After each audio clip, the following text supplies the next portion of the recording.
Hi hello ನಮಸ್ಕಾರ. ಯಾರೆಲ್ಲ ಈ ವಿಡಿಯೋ ನೋಡ್ತಿದ್ದೀರಾ ಅವರೆಲ್ಲರಿಗೂ ನಮಸ್ಕಾರ.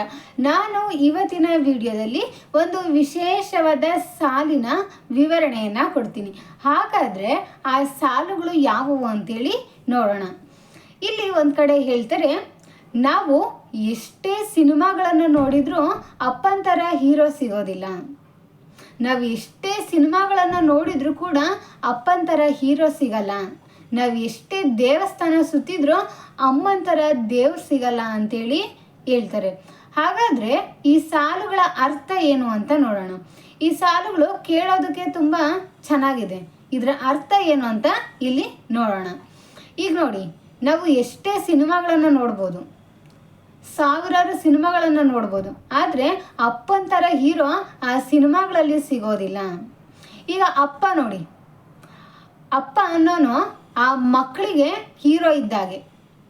ಒಂದು ಮಗು ಅಪ್ಪನ ತುಂಬ ಫಾಲೋ ಮಾಡುತ್ತೆ, ಅಂದರೆ ಎಷ್ಟೋ ವಿಚಾರಗಳಿಗೆ ಅಪ್ಪನ ಅನುಸರಿಸುತ್ತೆ. ಪ್ರತಿಯೊಂದು ಮಗುವು ಆ ತಂದೆನೇ ಮೊದಲನೇ ಹೀರೋ ಆಗಿರ್ತಾರೆ ಅಲ್ವಾ. ಈಗ ತಂದೆ ನೋಡಿ, ಸಾಕಷ್ಟು ಜವಾಬ್ದಾರಿಯನ್ನು ಹೊತ್ತಿರ್ತಾರೆ. ಒಂದು ಮಗು ಹುಟ್ಟಿದ ಮೇಲೆ ಆ ಮಗು ತನ್ನ ಕಾಲ ಮೇಲೆ ತಾನು ನಿಲ್ಲೋವರೆಗೂ ಆ ತಂದೆ ಆದವನು ಜವಾಬ್ದಾರಿಯನ್ನು ಹೊತ್ತಿರ್ತಾನೆ. ಪ್ರತಿ ಹಂತದಲ್ಲೂ ಆ ಜವಾಬ್ದಾರಿ ಜೊತೆಗೆ ಸಾಕ್ತಾ ಇರ್ತಾನೆ ಅಪ್ಪ ಅಲ್ವಾ.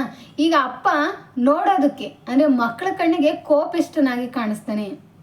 ಅಪ್ಪ ಅಂದರೆ ಭಯ ಅನ್ನೋದು ಸಾಮಾನ್ಯವಾಗಿ ರೂಢಿಯಲ್ಲಿರೋದು.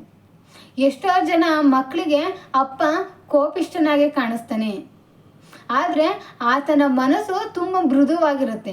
ಆತನಲ್ಲಿರೋ ಪ್ರೀತಿ ಕಾಳಜಿಯನ್ನು ತೋರಿಸ್ಕೊಳೋದಿಲ್ಲ ಅಷ್ಟೇ, ನೋಡೋಕ್ಕೆ ಮಾತ್ರ ಆ ಥರ ಕಾಣಿಸ್ತಾನೆ, ಆದರೆ ಆತನ ಮನಸ್ಸು ಹೂವಿನಷ್ಟು ಮೃದುವಾಗಿರುತ್ತೆ. ಯಾಕೆಂದರೆ ಆತನಿಗೆ ಇರೋವಂಥ ಜವಾಬ್ದಾರಿಗಳು ಆತನ ಹಾಗೆ ನಡ್ಕೊಳ್ಳೋ ಥರ ಮಾಡುತ್ತೆ. ಅದಕ್ಕೆ ಪ್ರತಿಯೊಬ್ಬ ಮಕ್ಕಳ ಜೀವನದಲ್ಲೂ ತಂದೆ ವಿಶೇಷ ಪಾತ್ರವನ್ನು ವಹಿಸ್ತಾನೆ. ಆ ತಂದೆನೇ ಆ ಮಕ್ಕಳ ಪಾಲಿಗೆ ಮೊದಲ ಹೀರೋ ಆಗಿರ್ತಾನೆ. ಅಂಥ ತಂದೆನ ನಾವು ಹೀರೋ ರೂಪದಲ್ಲಿ ರೋಲ್ ಮಾಡೆಲ್ ಆಗಿ ತಗೊಳ್ಳೋದ್ರಲ್ಲಿ ಯಾವುದೇ ತಪ್ಪಿಲ್ಲ.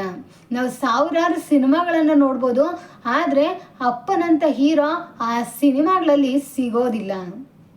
ಮತ್ತು ಇನ್ನು ಅಮ್ಮನ ಬಗ್ಗೆ ಹೇಳೋಕೆ ಹೊರಟ್ರೆ ಯಾವುದೋ ಒಂದೆರಡು ಸಾಲುಗಳಲ್ಲೋ ಅಥವಾ ಪದಗಳಲ್ಲೋ ವಿವರಣೆಯನ್ನು ಕೊಡೋದಕ್ಕೆ ಆಗೋದಿಲ್ಲ. ನಾವು ಎಷ್ಟೇ ದೇವಸ್ಥಾನಗಳನ್ನು ಸುತ್ತಿದ್ರೂ ಕೂಡ ಅಮ್ಮನಂಥ ದೇವರು ಸಿಗೋದಿಲ್ಲ ಅಲ್ವಾ. ನಾವು ಎಷ್ಟೋ ಸಲ ನೋಡಿ, ಮನೆಯಲ್ಲಿ ದೇವರು ಆಗಿರೋವಂಥ ಅಮ್ಮನ್ನ ಇಟ್ಕೊಂಡಿರ್ತೀವಿ, ಕಣ್ಣಿಗೆ ಕಾಣಿಸೋ ಅಂಥ ದೇವರು ಅಮ್ಮನ್ನ ಬಿಡ್ತೀವಿ, ಎಷ್ಟೋ ದೇವಸ್ಥಾನಗಳನ್ನು ಸುತ್ತುತ್ತೀವಿ. ಸಾವಿರಾರು ಕಿಲೋಮೀಟ್ರ್ ದೂರ ಹೋಗಿ ದೇವಸ್ಥಾನಕ್ಕೆ ಹೋಗಿ ಅಲ್ಲಿ ದೇವರ ದರ್ಶನವನ್ನು ಮಾಡ್ಕೊಂಬರ್ತೀವಿ. ಆದರೆ ಮನೇಲಿರೋವಂಥ ದೇವರಿಗೆ ನಾವು ನೆನೆಸ್ಕೊಳ್ಳೋದಿಲ್ಲ. ಅಮ್ಮ ಅಂದರೆ ಅಮ್ಮ ಅಷ್ಟೇ ಅನ್ನೋಗಿರ್ತೀವಿ. ಆದರೆ ನಾವು ಅಂಥ ಅಮ್ಮನಿಗೆ ದೇವರ ಸ್ಥಾನವನ್ನು ಕೊಟ್ಟು ಗೌರವಿಸ್ತೀವಿ. ಅಮ್ಮ ಅಷ್ಟೇ, ಅವಳಿಗೆ ಎಷ್ಟೇ ನೋವುಗಳಿರಲಿ, ಎಷ್ಟೇ ಸಂಕಟಗಳಿರಲಿ, ಆದರೆ ಮೇಲ್ನೋಟಕ್ಕೆ ನಗ್ತಾ ಇರ್ತಾಳೆ. ಮಕ್ಕಳ ಖುಷಿಗೋಸ್ಕರ, ಮಕ್ಕಳ ಏಳಿಗೆಗೋಸ್ಕರ ಪ್ರತಿ ಕ್ಷಣನೂ ಆಕೆ ದುಡಿತಾ ಇರ್ತಾಳೆ ಅಲ್ವಾ.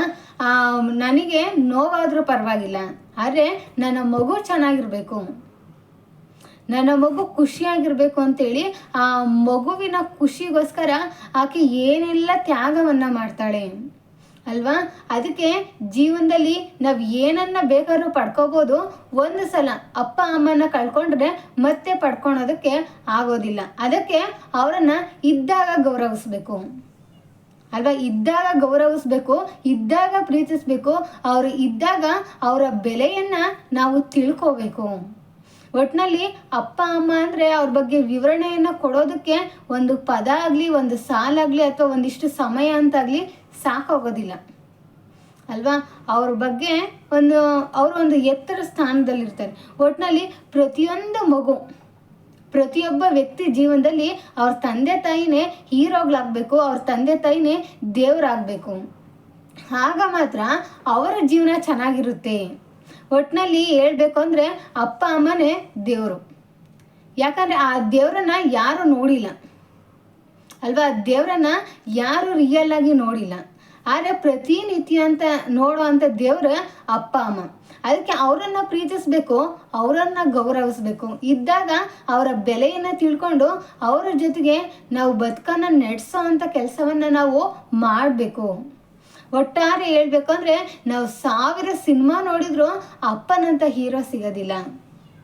ನಾವು ಎಷ್ಟೇ ದೇವಸ್ಥಾನಗಳನ್ನು ಸುತ್ತಿದ್ರೂ ಅಮ್ಮನಂಥ ದೇವರು ಸಿಗೋದಿಲ್ಲ ಅಂತೇಳಿ ಇಲ್ಲಿ ಹೇಳಿದ್ದಾರೆ. ಈ ಸಾಲುಗಳು ತುಂಬ ಚೆನ್ನಾಗಿದೆ, ಕೇಳಿದರೆ ಕೇಳ್ತಾನೆ ಇರಬೇಕು ಅನ್ನೋಂಗಿದೆ. ಹೀಗೆ ಇದೇ ಥರದ ವಿಶೇಷವಾದಂಥ ಮತ್ತಷ್ಟು ಸಾಲುಗಳ ಜೊತೆ ನಾನು ಮತ್ತಷ್ಟು ವಿಡಿಯೋಗಳನ್ನು ಮಾಡ್ತೀನಿ. ಹೀಗೆ ನಾನು ಹೇಳಿರೋ ಅಂಥ ಈ ಸಾಲುಗಳ ಅರ್ಥ ವಿವರಣೆ ನಿಮ್ಮೆಲ್ಲರಿಗೂ ಇಷ್ಟ ಆಗಿದೆ ಅಂತ ನಾನು ಅನ್ಕೋತೀನಿ. ಹೀಗೆ ನನ್ನ ಎಲ್ಲ ವೀಡಿಯೋಸ್ಗಳನ್ನ ನೋಡೋದ್ರ ಮೂಲಕ ನನಗೆ ಸಪೋರ್ಟ್ ಮಾಡಿ ಅಂತ ಕೇಳ್ಕೊತೀನಿ. ಎಲ್ರಿಗೂ ಧನ್ಯವಾದಗಳು. ಜೈ ಹಿಂದ್, ಜೈ ಕರ್ನಾಟಕ ಮಾತೆ.